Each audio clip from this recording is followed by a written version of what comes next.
In just a few hours, this bulldozer destroyed everything, turning these people's few possessions into a pile of rubbish.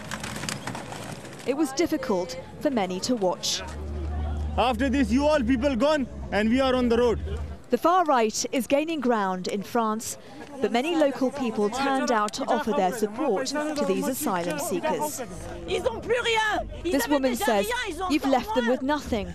The law isn't intelligent. It is weak. It is for animals."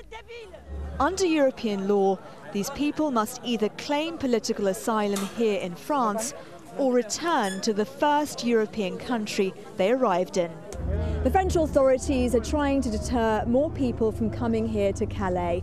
But the refugees I have spoken to say this won't put them off from coming here, and it won't put them off from trying to get to the UK. Habib Allah says he can't go back to Darfur, and he can't stay here in France. How many times have you tried to get across to the UK? Five times. How did you try?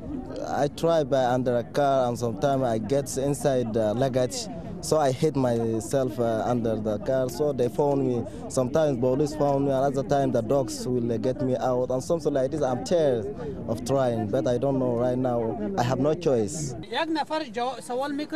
For now, the local authorities are trying to persuade these people to go to a holiday camp where they can have a shower. But these refugees are afraid they'll be moved far from this port. They fled war and poverty. They would rather sleep here in the cold because it's the only chance they have of getting to the UK.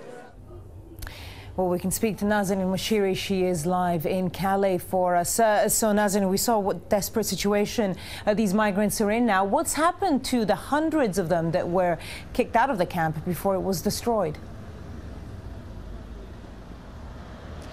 Well, they're scattered all around Calais, many of them, Barbara, and they're going to be sleeping rough tonight.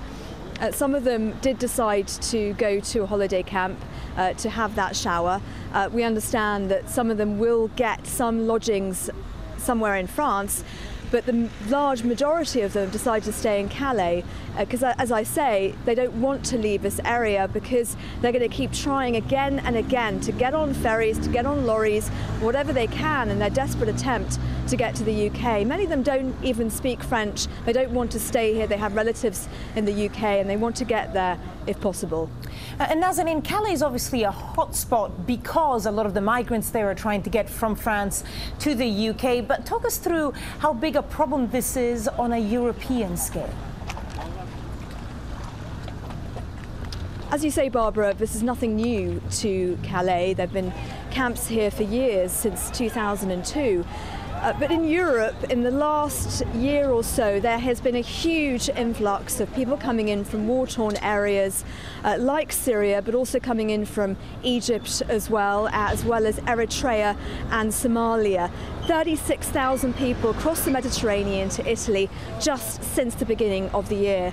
Now, the big, huge problem for the European Union is what to do about this.